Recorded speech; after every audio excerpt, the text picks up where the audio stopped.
Your daughter tried to save you by stealing dangerous components, but now her panic has led you both straight into a trap with a ticking clock. The fluorescent light in the garage always hummed, a sound that had become the soundtrack to my slow, grinding decline. It was the soundtrack to the fact that I, Michael Sterling, a man who'd built a thriving little construction business with sweat and sheer stubbornness, was now reduced to sorting through boxes of rusty tools and old invoices in the perpetual twilight of a space I once used to store my pride. My daughter, Chloe, 23 years old, sharp as a tack, and possessing a talent for making herself invisible whenever I needed her.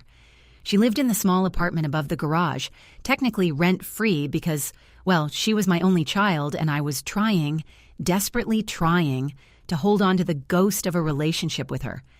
It hadn't always been like this. Chloe was a bright kid, loved to draw, used to spend hours in the workshop watching me plane wood, her small hand tracing the grain. Then came high school, then college applications, and then just distance. A vast cold chasm carved out by her newfound priorities, her art collective, her spiritual journey, and increasingly, her relentless need for cash that wasn't mine. Dad, seriously? I'm swamped with the new mural commission. I can't possibly lug those old filing cabinets downstairs today.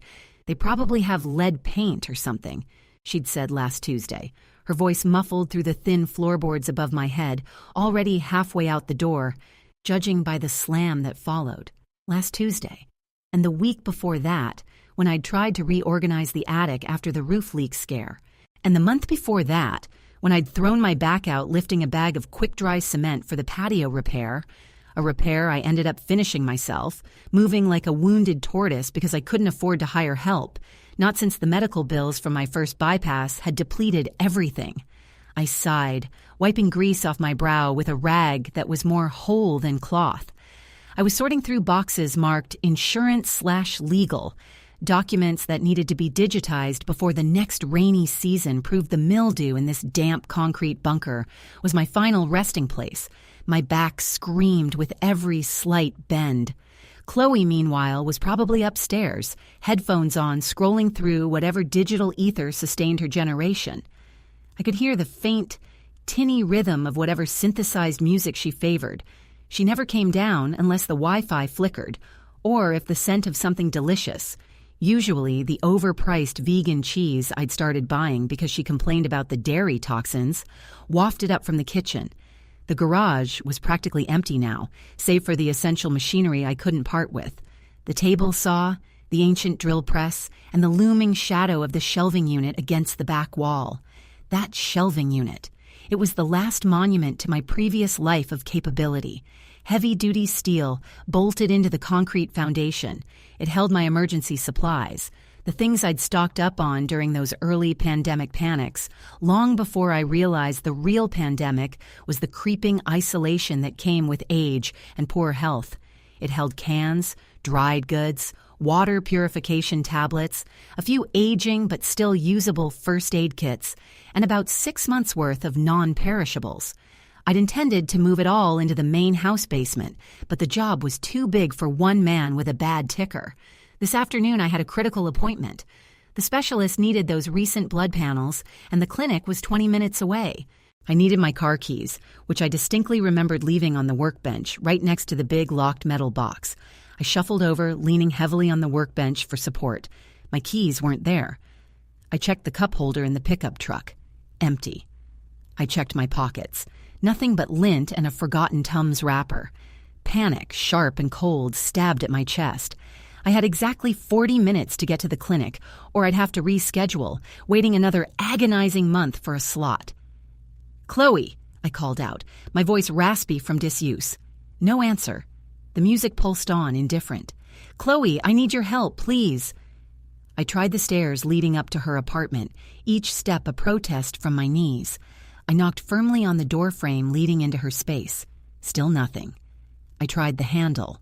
Locked, of course. Frustration morphed into desperation. If I couldn't find the keys, I was stuck. And if I was stuck, I missed the appointment, which meant another month of worrying about my lipids. I turned back toward the garage, my gaze falling on that massive steel pantry shelf. It was heavy, immovable. But I remembered something else that was near the keys. The small leather-bound journal where I kept all my important passwords and vehicle information. If the keys were lost, maybe the spare set was documented inside. I reached for the shelf, intending to lean against it while I searched the floor again, but my trembling hand brushed against the thick, metal edge of the cabinet itself. A sharp, metallic thunk echoed, and then, impossibly, the locking mechanism on the inside of the shelf, the one I used to secure the extremely valuable high-end survival gear I'd amassed over the years, clicked loudly. I blinked, heart hammering. I hadn't touched that lock. I hadn't even touched the shelf in weeks. The locking mechanism was an old heavy-duty tumbler lock, requiring significant force to turn. I stared at the shelf, then slowly, cautiously, I reached out and pulled the handle. It slid open with surprising ease, revealing not just the expected stacks of bottled water and MREs, but something entirely unexpected jammed right against the shelf door. My truck keys, dangling precariously from a loose zipper, pull on a discarded backpack. But as I reached for them, my eyes caught the bottom shelf. It wasn't just full of food anymore.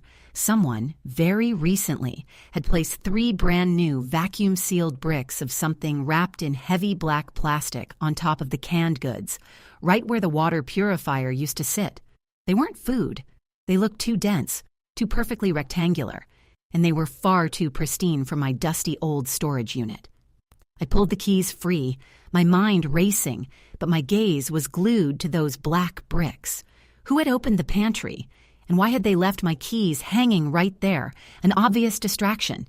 As I stared, transfixed, a small, neatly folded note, stuck under the handle of the nearest brick, caught my eye. I snatched it up. The handwriting was elegant, familiar.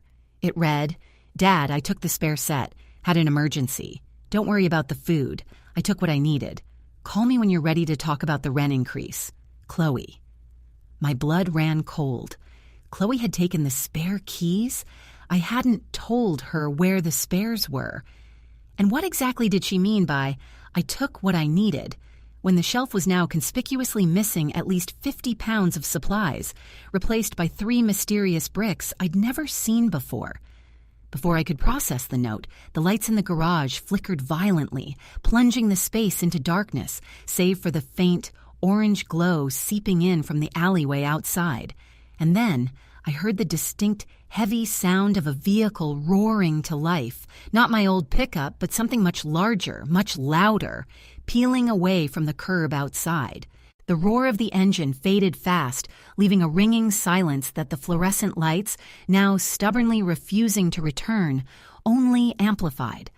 I stood there, plunged into the sudden oppressive blackness of the garage, clutching the note and the actual truck keys like talismans against a nightmare.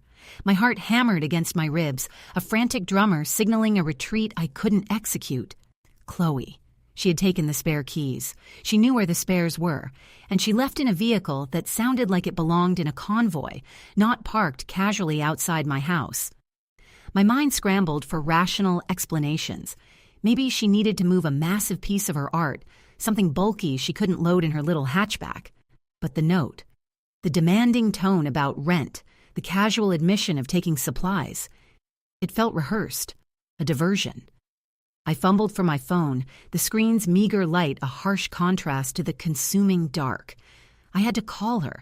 I had to demand an explanation for the missing supplies and the mysterious package she'd left behind. My thumb hovered over her contact. I hesitated. The part of me that wanted a father-daughter talk was warring with the part of me that had just seen my emergency bunker raided and then cleverly stage-managed. I opted for logic first. I needed to know what those bricks were. I brought my phone closer to the shelf, aiming the flashlight beam at the spot where the new items had rested. The 3 black bricks were gone. Vanished. Not just gone, but the dust pattern on the shelf beneath them suggested they had been lifted with care, leaving clean rectangles on the dusty metal. Only the note remained, crumpled in my sweaty palm. I took what I needed. What did she need that weighed so much, that required a heavy vehicle to transport, and that she felt the need to hide in my survival stockpile? I felt a sickening lurch in my stomach. This wasn't about rent. This wasn't even about an art project. This felt calculated. I quickly checked the rest of the pantry. The high-calorie protein bars, gone. The shelf of emergency medical gauze and sutures, empty.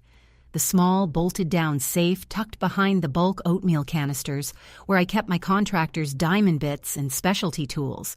The safe was still there, but the latch looked slightly scraped. Chloe hadn't just raided my food, she'd emptied my security cache. The specialist appointment, the blood work, it suddenly felt insignificant. I had to follow her.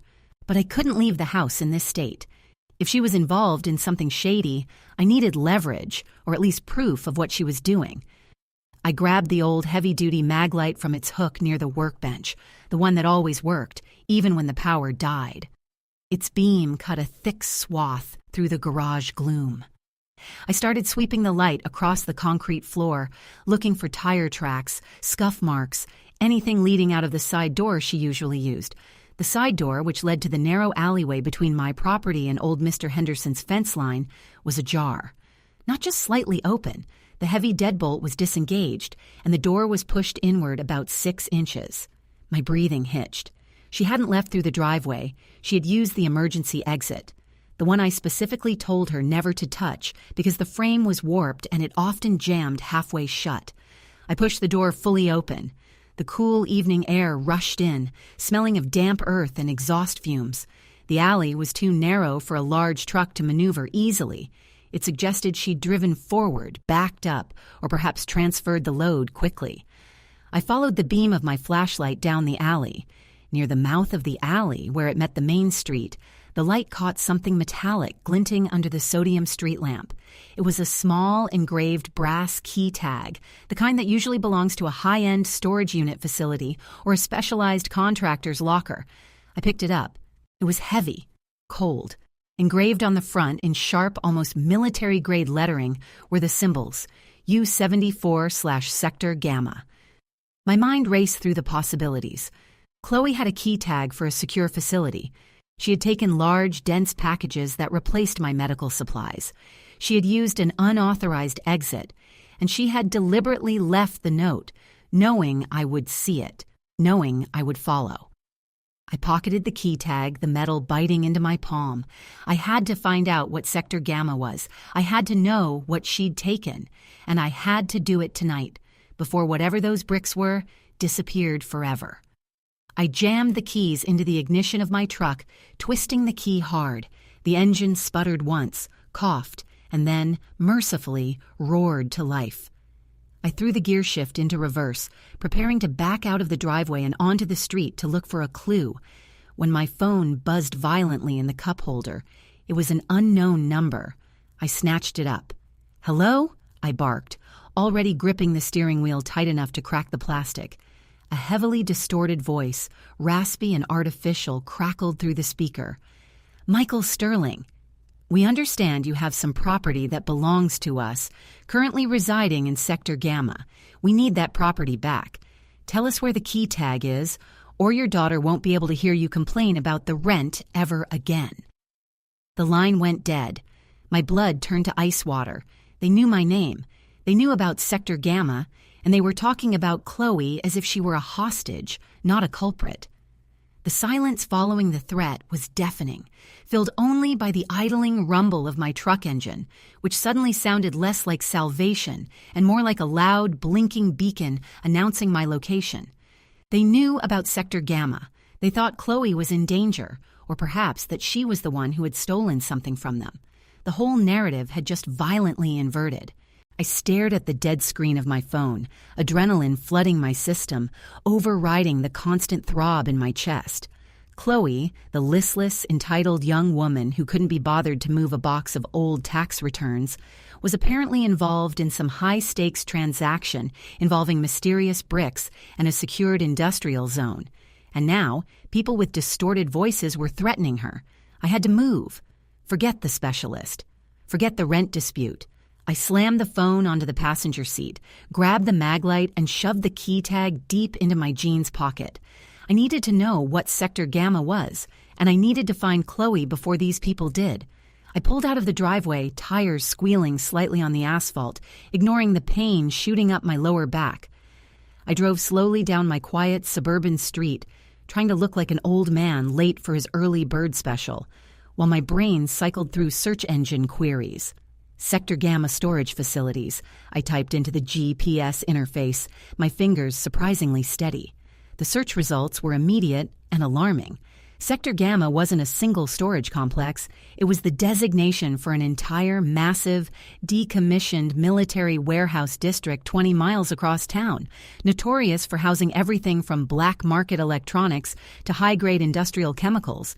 A place where legitimate businesses went to hide and illegitimate ones went to operate.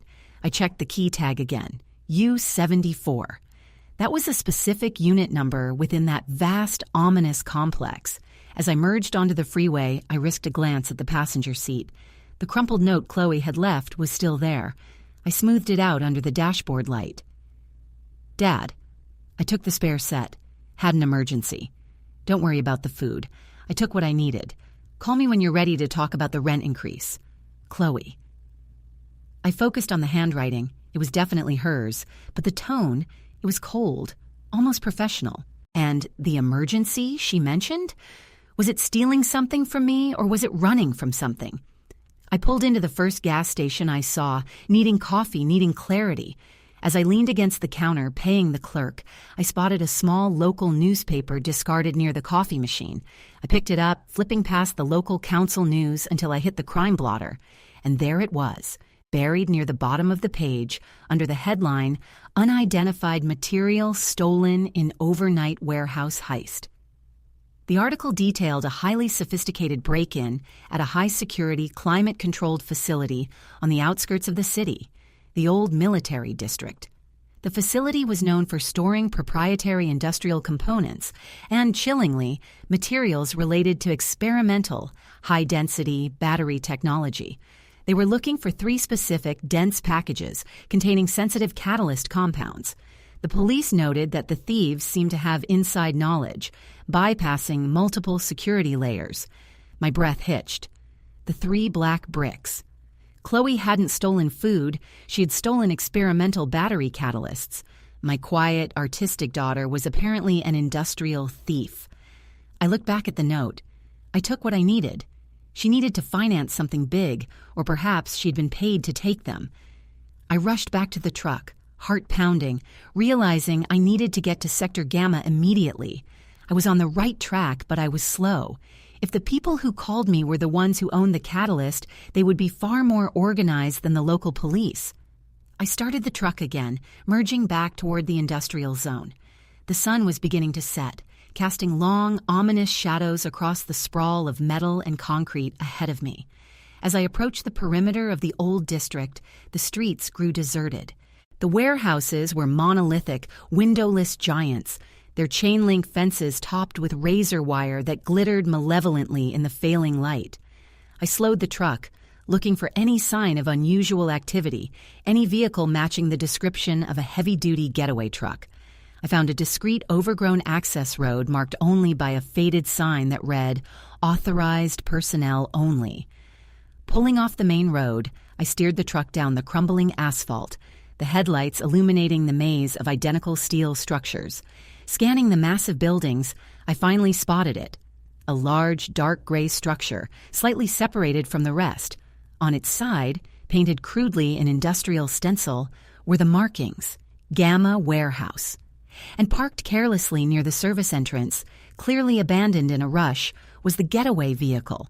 A dark, unmarked utility van, its side door hanging open, swinging slightly in the light breeze. I cut the engine, the sudden silence pressing in on me. I grabbed the heavy-duty maglite and the car jack handle from under the seat, my only weapons. I had to be quiet. I crept toward the van, keeping low. The service door of the warehouse was partially open, letting out a narrow shaft of flickering emergency lighting from inside. I peered through the gap. The interior was vast, cavernous, and it wasn't empty. Near the center of the floor, under a single weak bulb, I saw Chloe. She was kneeling on the concrete, her back to me, desperately trying to use some kind of crowbar on a heavy metal crate. She looked terrified, her usual composure completely shattered. Relief washed over me, so potent it almost buckled my knees. She was alive. She was here. "Chloe," I whispered, taking a step forward, ready to rush to her side. Just as the word left my mouth, a new shadow detached itself from the deeper darkness behind her. It wasn't one person. It was two figures, large and blocky, moving with menacing intent. They weren't distorted or masked like the voice on the phone. They were just large men in dark tactical gear. One of the men grabbed Chloe's arm, yanking her upward. She cried out, a sharp, small sound of genuine pain. "The transfer is complete, Mr. Sterling," the second man said, his voice smooth, cultured, and terrifyingly clear, carrying easily across the vast space. He stepped into the weak light, and I saw he wasn't holding a gun, but something far more unnerving. A specialized, sleek metallic device that looked like a highly advanced portable Geiger counter. He held it up, and it began to emit a rapid, high-pitched clicking sound aimed directly at the crate Chloe had been trying to open. "You've been a nuisance, but we have the product. Now, about your daughter's collaboration with our competitor." He paused, tilting his head as if listening to the device. "Ah, interesting. She didn't bring the catalyst to us, did she? She was trying to destroy it." He looked directly toward the shadows where I was hiding, an unnerving smirk spreading across his face. "But that's a problem for another time. Right now, Mr. Sterling, we have a choice to make. We can leave your daughter here to face the real cleanup crew coming for the mess she made, or you can step into the light and tell us exactly where the original schematic documents are located." Suddenly, Chloe twisted violently in her captor's grip, ignoring the pain, and screamed a single desperate word aimed directly at me, her voice raw with panic. "Dad, run! It's the bait! Run! It's the bait!" Chloe's shriek sliced through the dead air of the warehouse, instantly overriding the frantic clicking of the metallic device. The word, bait, hit me like a physical blow, confirming my deepest fears. This entire elaborate setup, the note, the missing keys, the orchestrated phone call, was not about recovering stolen goods. It was about luring me out. Chloe hadn't been working for a rival. She'd been trying to stop something by destroying the contents of that crate, and in doing so, she had apparently stumbled into a much larger trap set for me. The smooth-voiced man holding the monitoring device didn't even flinch at Chloe's warning. If anything, his smirk widened, a chilling display of supreme confidence. He squeezed Chloe's arm, silencing her with a sharp intake of breath. "Too late for warnings, Dad," he said, his voice now carrying a mocking familiarity, though I knew I'd never heard it before. "The schematics, please, or we start with the structural integrity of her knee." The other operative, bulkier and silent, shifted his weight, clearly ready to enforce the threat. My heart hammered a frantic rhythm against my ribs, the adrenaline now curdling into cold, hard terror. I had come here as a rescuer, armed with a car jack and a flashlight, against professional operators who understood proprietary, industrial compounds and military zones. I had no schematics.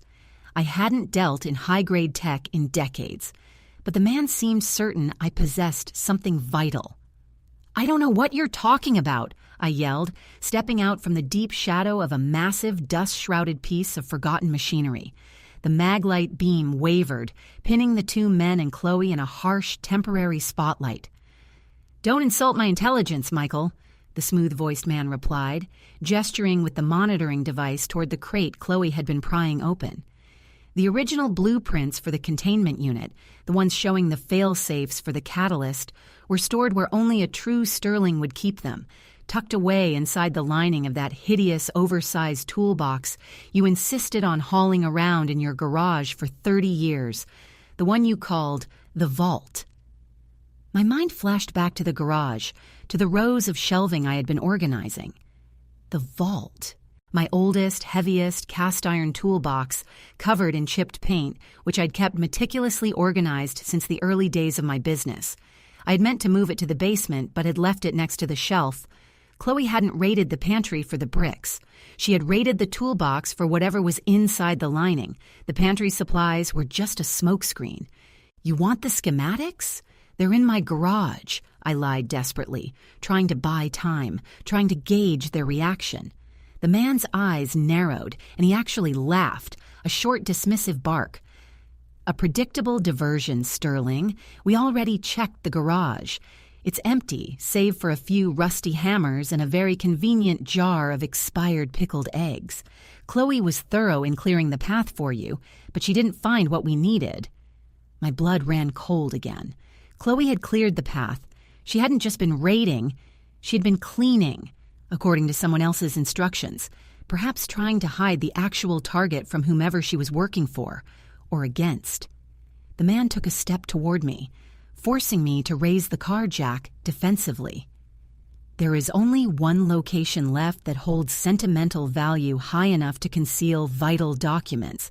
Your late wife's jewelry box. The one you told the insurance adjuster was lost in the move 5 years ago. We know you hid the original build schematics there. Hand them over now, and we walk away. My world tilted. My wife, Sarah. Her antique rosewood box tucked away in the master bedroom closet, untouched since her funeral. It held a few rings, a tarnished locket, and nothing else, or so I thought. The second operative shoved Chloe violently toward the crate she had been trying to open. She collapsed against it, whimpering. "Time's up, Michael," the smooth talker stated, his voice losing all patience, his device clicking faster and faster. The catalyst compound reacts poorly to atmospheric variance. If she stays too close to that unstable crate, the resulting explosion will take out this entire sector. Schematics. Now. I looked from the terrified face of my daughter, bruised and trapped, to the menacing glow of the unstable crate, and then down at my own shaking hands, clutching the inadequate car jack. I had one choice: surrender my last memento of my wife to save my daughter, or fight and risk incinerating them both in a volatile chemical blast. I took a deep, shuddering breath, preparing to give in when my gaze snagged on the utility van parked just outside the open bay door. The side door was still open, and in the dim light filtering in from the warehouse, I could just make out the shape of the backpack Chloe had apparently been using. It was the same one she'd ditched near my pantry shelf, and it wasn't empty anymore. A small corner of something pale and crinkled stuck out of the top zipper pocket. It looked unmistakably like aged parchment tightly rolled. I had a terrible, gut-wrenching realization. Chloe hadn't been trying to destroy the catalyst.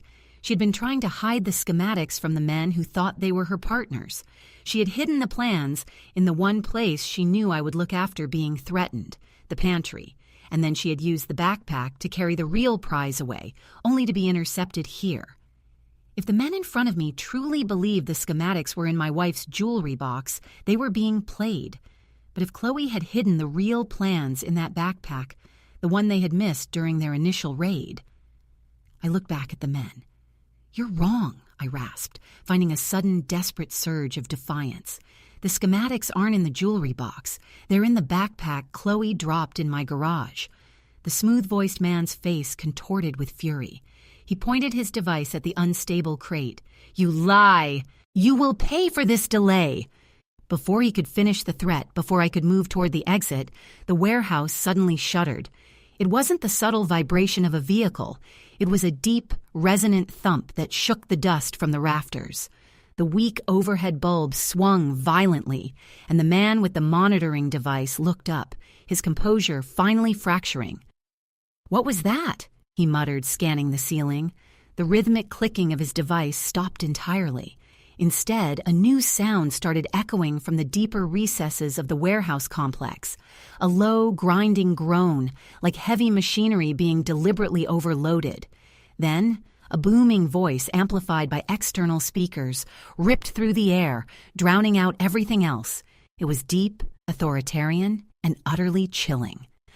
"Unauthorized activity detected in Sector Gamma. All unauthorized personnel are now deemed contaminated. Initiating hard seal and decontamination protocol." The booming voice, amplified and utterly devoid of human inflection, signaled an immediate and terrifying shift in dynamics. Decontamination protocol.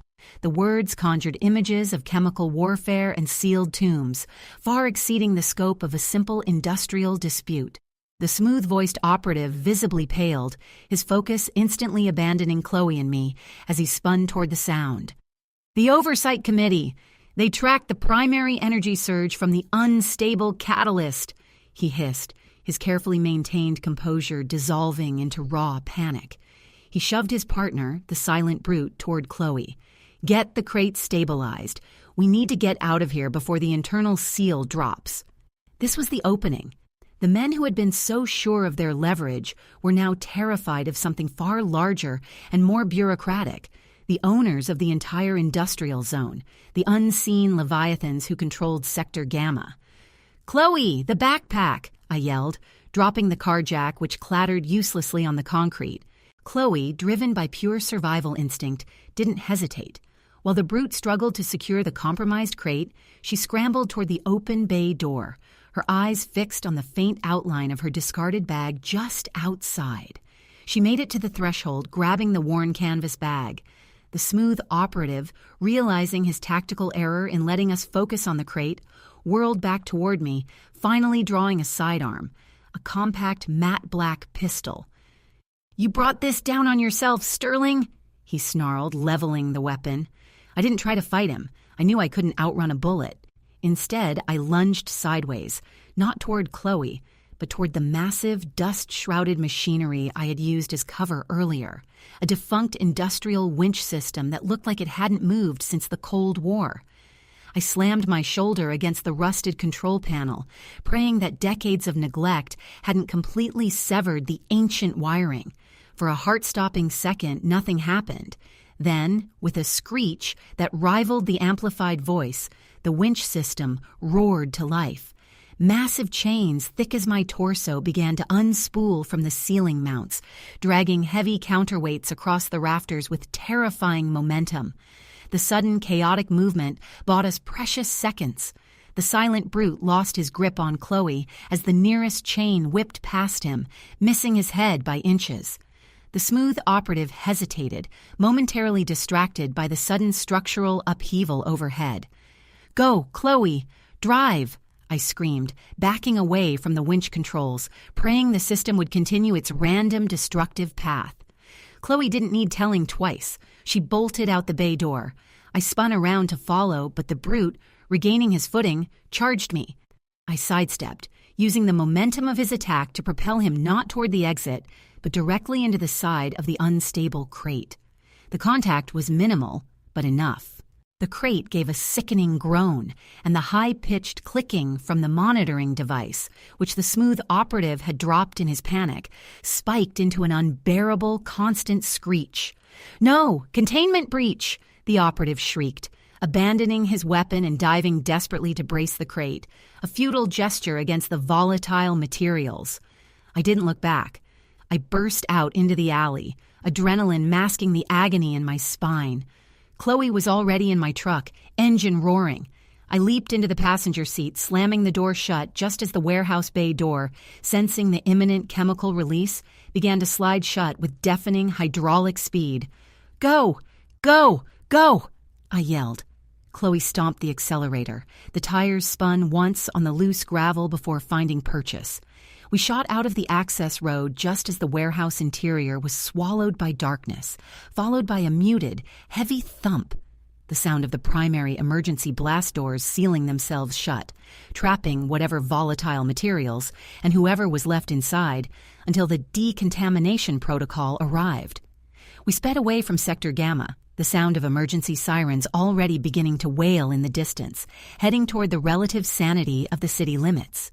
Finally, when we hit the well-lit anonymity of a main thoroughfare, Chloe eased off the gas. She pulled over onto the shoulder, dropping her head onto the steering wheel, shaking uncontrollably. I reached over, my hand trembling, and gently touched her shoulder. "Chloe, are you hurt?"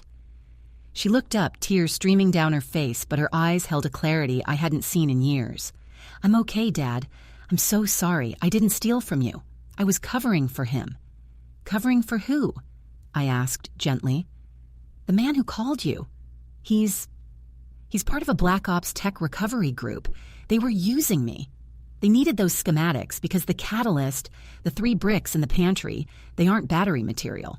They're stabilized uranium dust, components for a highly illegal, untraceable power source. They paid me to clear out your garage, to remove anything that might have trace evidence I had been near them, so they could stage a theft and retrieve the plans from the toolbox. She fumbled with the backpack, pulling out the pale, brittle roll of parchment. I found the real plans in the lining of the toolbox. I realized they were going to use the U dust in a bomb, not a battery, and I knew they'd come after you for the schematics next. So I took the dust and brought it here, hoping the oversight committee would seal the facility before they could assemble anything. She handed me the rolled parchment. It was aged, covered in dense, hand-drawn diagrams and complex equations. Real schematics. The key to disarming whatever they planned to build. I was trying to keep the catalyst and the plans separate, she choked out. When you found the bricks, I panicked, staged the note about the rent to get you out of the house before they came looking for you there. But they got me before I could get rid of everything. I looked at the schematics, then at my daughter. No longer just a directionless artist, but a panicked operative who had tried to stop a major crime single-handedly. We need to take these to the authorities, Chloe. The real ones, not the local precinct. She nodded, wiping her face. I know, but we can't use the phone. They tracked us once already. As she spoke, my phone, sitting on the dashboard where I'd carelessly tossed it after the initial call, suddenly lit up again. It was the unknown number. I hesitated, my hand hovering over the screen. We were safe, hidden on a quiet street. How could they track us so fast? Chloe saw the screen light up and her face went white again. Dad, don't answer it. They must have installed a tracker in the house, maybe even the truck.